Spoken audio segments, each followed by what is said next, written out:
नमस्कार मित्रों, आज युग चिंतन में राम राज्य धर्म राज्य। राम राज्य अर्थात धर्म राज्य, राम अर्थात नीति निष्ठा का जीवंत प्रतीक प्रतिनिधि। राम राज्य में शासन का आदर्श प्रस्तुत किया गया है और बताया गया है कि जनता में धर्म निष्ठा को सुरक्षित रखने एवं बढ़ाने का उत्तरदायित्व साधु ब्राह्मणों के अतिरिक्त शासन का भी है।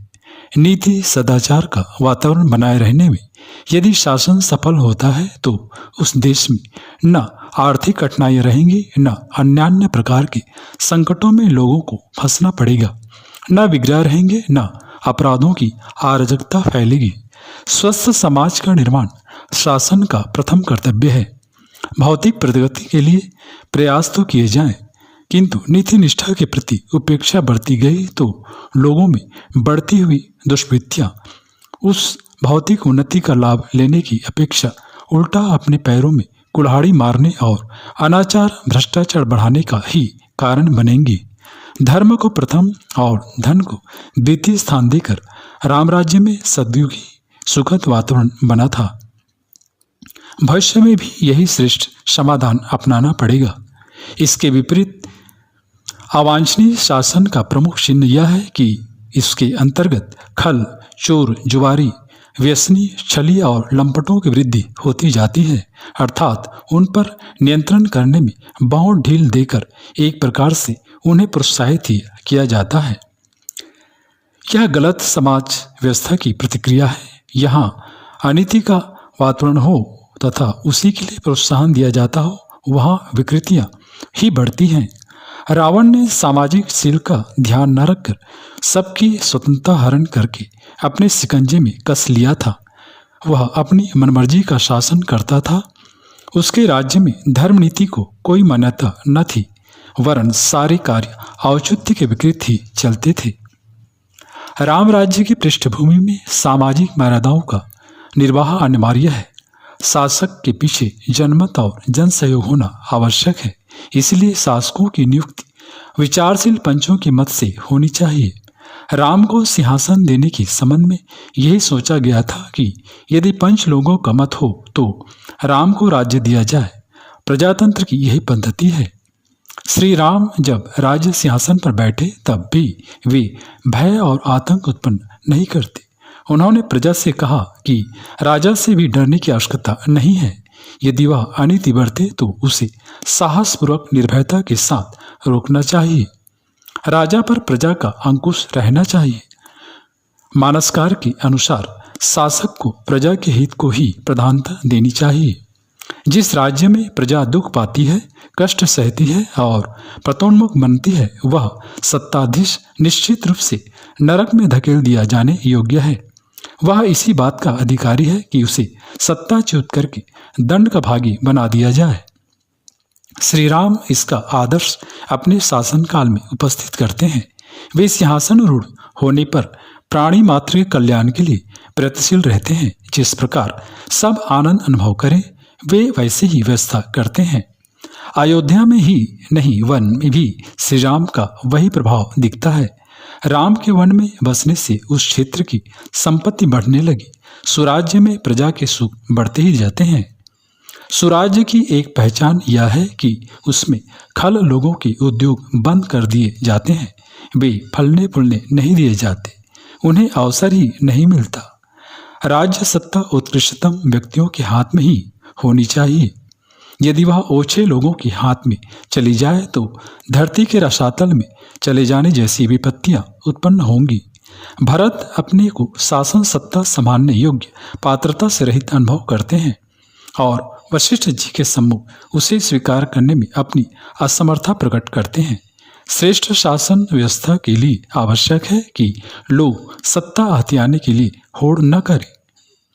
राम राज्य भरत राज्य की पृष्ठभूमि पर आज स्थापित होता है। भरत त्याग और निष्पीड़ता और संयम साधना के प्रतिमान प्रतीक हैं। उन्हें राज्य संभालना भी पड़ा तो राज्य को भगवान की अमानत समझकर भरत मात्र मुनिम की तरह उसकी देखभाल करते हैं।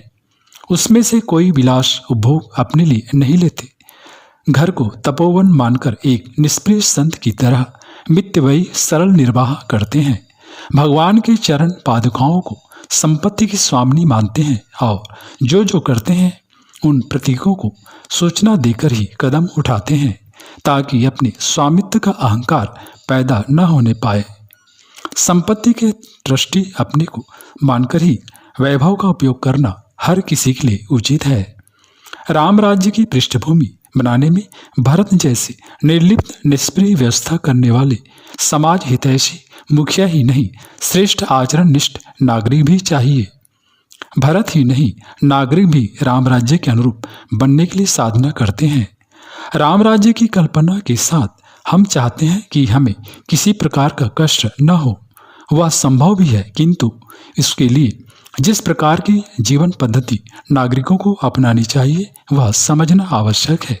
मानस के राम राज्य वर्णन में लिखा है कि दैहिक, दैविक और भौतिक तत्व राम राज्य में किसी को नहीं सताते थे, पर इसके पूर्व यह भी लिखा है कि वे लोग रहते कैसे थे। इसी तथ्य को और भी स्पष्ट करते हुए तुलसीदास जी ने राम राज्य वर्णन में आगे बढ़ाया है। उन्होंने राम राज्य के शुभ परिणाम तथा उन लाभों के कारण एक साथ प्रस्तुत किए हैं, जैसे सब जगह धर्म है, पाप कहीं नहीं, क्योंकि वे सब लोग परस्पर प्रेम करते हुए अपने अपने कर्तव्यों पर दृढ़ रहते हैं। सभी लोग श्रेष्ठ गति के अधिकारी हैं, क्योंकि वे स्त्री पुरुष का भेद न करके सभी भक्तों के श्रेष्ठ आचरण की साधना में लगे अथवा रहते हैं। शारीरिक स्वास्थ्य पर ध्यान देने से रोग और अल्प मृत्यु नहीं, और कोई मूर्ख अथवा गुणहीन न होने से दरिद्रता और दुख किसी को भी नहीं भोगनी पड़ती। मनुष्य की मनस्थिति और गतिविधि की शिक्षा जिधर भी चलती है, उसी का प्रभाव अन्य प्राणियों, वनस्पतियों एवं प्रकृति की हलचलों पर भी पड़ता है। मनुष्य यदि कुमारगामी होगा तो न केवल मानव प्राणियों की दुर्गति होगी, वरन अन्य प्राणी भी संस्त्रस्त रहेंगे, दुर्बल एवं विनष्ट होंगे। वृक्ष वनस्पतियों का स्तर गिरता जाएगा, साथ ही प्रकृति विपरीत चलेगी। अकाल, अतिवृष्टि, अनावृष्टि, महामारी, भूकंप, बाढ़, तूफान, पशु एवं वनस्पतियों के रोग फैलने की कष्टकारक परिस्थितियां उत्पन्न होंगी। यदि मनुष्य का मानसिक प्रवाह सन्मार्गामी है तो सतयुगी सुख शांति के दृश्य उपस्थित होंगे। राम राज्य में त्रेता होते हुए भी सतयुग की परिस्थितियां थीं। ऐसी आदर्श समाज व्यवस्था में दंड आदि की व्यवस्था तो रहती है, पर उसकी आवश्यकता नहीं पड़ती। राम राज्य में दंड यतियों के पास ही सुना जाता है, अर्थात दमन कर अपनी ही दुष्कृतियों का किया जाता है, अन्य का नहीं। भेद केवल कलाओं में उभारा जाता है, व्यवहार में नहीं। संघर्ष और विजय के प्रकरण केवल अपने ही मन को जीतने के लिए सुनाई पड़ते हैं। तात्पर्य यह है कि जहाँ आंतरिक शत्रुओं, अनीति तथा भेद बुद्धि को पराजित करने में सतर्कता बरती जाए, वहाँ बाह्य जगत में उनका विस्तार ही नहीं होने पाता। वास्तव में बाह्य जगत में राम राज्य के लक्षण तभी होते हैं जब अंतः जगत में इसकी स्थापना हो जाए। राम राज्य सत्वृत्तियों की ही शुभ प्रतिक्रिया है। अंतःकरण में जब भगवान का प्रकाश भर जाता है तो विकार नष्ट हो जाते हैं तथा श्रेष्ठ परिस्थितियां बनने लगती हैं। इस प्रकार भगवान का प्रकाश मानवीय अंतःकरण में जब भी उदय हो सके तभी राम राज्य जैसी स्थिति उत्पन्न हो सकती है। इसके लिए गणित की गणना अनुसार किसी काल विशेष की आवश्यकता नहीं। राम राज्य के वर्णन में भी यह कहा गया है कि इन दिनों त्रेता होते भी सतयुग जैसी स्थिति हो गई। जब मनुष्यों के आंतरिक विकारों का शमन हो जाता है तो उनकी करनी श्रेष्ठ हो जाती है तथा करनी की प्रतिक्रियाओं के रूप में शुभ परिस्थितियां स्वतः पैदा होने लगती है।